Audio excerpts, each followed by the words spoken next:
भारत का एक ऐसा हिस्सा सोच कर देखिए जो इतना संकरा है कि उसे चिकन नेक कहते हैं। तो आज हम इसी नाजुक जगह की कहानी को समझने की कोशिश करेंगे, जहां एक छोटे से इलाके की मांग देश की सुरक्षा का सबसे बड़ा सवाल बन जाती है। जी हाँ, इसे ही कहते हैं सिलीगुड़ी कॉरिडोर, या जैसा कि सब जानते हैं चिकन नेक। और हैरान करने वाली बात पता है क्या है? इसकी चौड़ाई महज 22 किलोमीटर, मतलब सिर्फ इतनी सी जमीन की पट्टी है जो पूरे भारत को उसके नॉर्थ ईस्ट से जोड़ती है।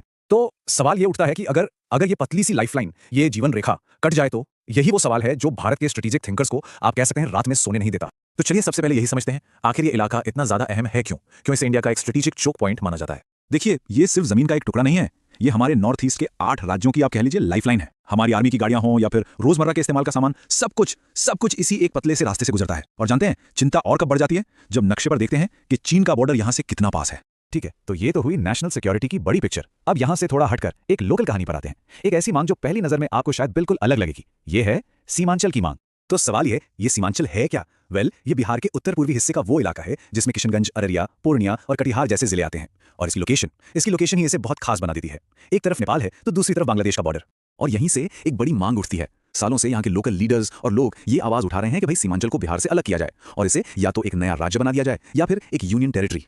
पर सवाल यह है कि ये मांग आखिर उठ ही क्यों रही है, क्या वजह है इसके पीछे? चलिए जरा इसकी जमीनी हकीकत को समझने की कोशिश करते हैं। देखिए, इस मांग के पीछे कई ठोस वजहें बताई जाती हैं। जो लोग इसकी वकालत करते हैं उनका कहना है कि ये इलाका बिहार के सबसे पिछड़े हिस्सों में से एक है। गरीबी है, बेरोजगारी है, सड़कें खराब हैं और ऊपर से हर साल कोसी नदी की वो भयानक बाढ़। लोगों को ऐसा लगता है कि जो राजधानी है पटना, वो बहुत दूर है और उनकी जरूरतों को नजरअंदाज कर रही है।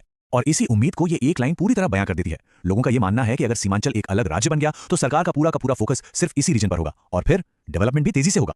और अब हम आते हैं इस पूरी कहानी के सबसे दिलचस्प मोड़ पर। अब वक्त है इन दोनों धागों को जोड़ने का।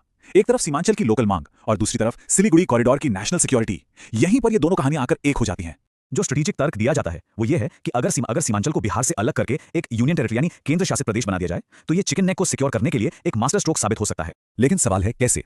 देखिए, यूनियन टेरिटरी होने का मतलब है कि लॉ एंड ऑर्डर सीधे सेंट्रल गवर्नमेंट के हाथ में आ जाएगा। इंटेलिजेंस और सिक्योरिटी एजेंसियों के बीच कोऑर्डिनेशन बहुत बेहतर हो जाएगा। नेपाल और बांग्लादेश जैसे सेंसिटिव बॉर्डर्स पर निगरानी और मजबूत हो जाएगी और साथ ही सेंट्रल गवर्नमेंट जरूरी सड़कों और रेलवे लाइनों का काम भी ज्यादा तेजी से आगे बढ़ा पाएगी। लेकिन देखिए, हर बड़े आइडिया की तरह इसके भी अपने कुछ रिस्क और चैलेंजेस हैं। ऐसा नहीं है कि सब कुछ आसान है। तो एक बैलेंस नजरिया रखने के लिए ये जरूरी है कि हम इसकी मुश्किलों और चुनौतियों को भी समझें। तो एक तरह से ये पूरी बहस का सार है। एक तरफ तेज विकास और बेहतर नेशनल सिक्योरिटी का वादा है, तो वहीं दूसरी तरफ आर्थिक चुनौतियां हैं, पॉलिटिकल पोलराइजेशन का खतरा है और इस बात की भी चिंता है कि इससे बिहार और ज्यादा कमजोर ना हो जाए। जो लोग इसकी आलोचना करते हैं वो कुछ बहुत ही सीरियस सवाल उठाते हैं। पहला, क्या ये नया राज्य आर्थिक तौर पर मतलब फाइनेंशियली अपने पैरों पर खड़ा हो पाएगा? दूसरा, क्या इस मांग से आइडेंटिटी और धर्म की राजनीति को हवा नहीं मिलेगी? और तीसरा, और ये बहुत अहम सवाल है, बिहार जो झारखंड के अलग होने के बाद पहले ही अपने मिनरल रिसोर्स खो चुका है, क्या वो एक और बंटवारा झेल पाएगा? यहाँ एक बात बिल्कुल साफ कर देना बहुत जरूरी है। ये सब जो बातें हो रही हैं ये अभी सिर्फ एक पॉलिटिकल डिबेट और मीडिया डिस्कशन का हिस्सा है। सरकार की तरफ से ऐसा कोई ऑफिशियल प्लान या प्रस्ताव अभी नहीं है। हाँ, लेकिन अगर भविष्य में